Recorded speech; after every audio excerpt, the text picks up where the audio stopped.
Hi viewers, welcome to my channel. இன்றைக்கி நம்ம channel என்ன பார்க்க போகிறோம் அப்படின்னா, ஒரு சின்ன ட்ராவல் விலாக் தான் பார்க்க போகிறோம்.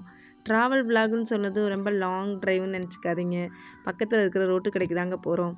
தம்பி பேல்பூரி கேட்டான். ஓகே, அவனுக்கு வாங்கி கொடுக்கலான்னு சொல்லிட்டு அங்கே ரோட்டு கடைக்கு போயிட்டுருக்கோம். நம்ம சேனலை இப்போ தான் ஃபஸ்ட்டு பார்க்குறீங்க அப்படின்னா நம்ம சேனலை சப்ஸ்கிரைப் பண்ணிவிட்டு மறக்காமல் பக்கத்தில் இருக்க பெல் பட்டனே கிளிக் செஞ்சுக்கோங்க.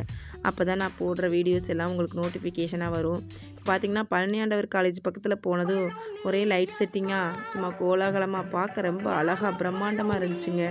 உள்ளே போய் பார்க்கணுன்னு ரொம்ப ஆசையாக இருந்துச்சு. ஆனால் வெளியே ரொம்ப கூட்டமாக இருந்தனால நாங்கள் உள்ளே போகலை.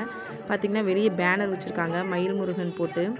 அதாவது முருகன் மாநாடு அப்படிங்கிறனால முருகனை வச்சு என்னென்னலாம் லைட் செட்டிங்ஸ் அழகாக பண்ண முடியுமோ அந்த அளவுக்கு டெக்கரேஷன்லாம் பண்ணி காலேஜ் ஃபுல்லாக லைட் செட்டிங்க. ஒவ்வொரு மரத்துலேயும் பார்த்திங்கன்னா நிறைய லைட்ஸ் போட்டிருக்காங்க.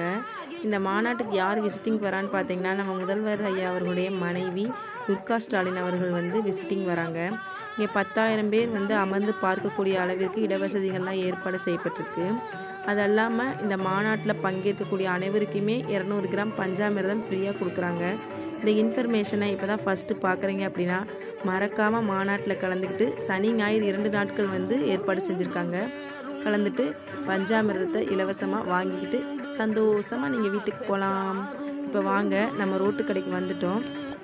ரோட்டு கடையில் தம்பிக்கு பேல்பூரி ஆர்டர் பண்ணி கொடுத்தோம். என் ஹஸ்பண்டும் அவங்களுக்கு பேல்பூரி வேணும்னு சொல்லி ஆர்டர் பண்ணி வாங்கிட்டாங்க. இப்போ 2 பேரும் பார்த்திங்கன்னா சாப்பிட்டுட்டு எப்படி இருக்குன்னு சொல்லுவாங்க. நான் கேட்டேன், என் ஹஸ்பண்ட் சாப்பிட்டுட்டு சூப்பராக இருக்குப்பா அப்படின்னு சொன்னாங்க. வாங்க தம்பிகிட்ட கேட்போம். அவன் ரொம்ப மெய் மறந்து சாப்பிட்ருக்கான். அவனும் சாப்பிட்டுட்டு ரொம்ப சூப்பராக இருக்குன்னு சொன்னான். இப்போ பார்த்திங்கன்னா ரொம்ப நேரம் நிற்க முடியல. அதனால் நாங்கள் ஒரு இடத்த பார்த்து உட்காந்துக்கலாம் அப்படின்னு சொல்லிட்டு ஒரு இடத்துல போய் உட்காந்துட்டோம்.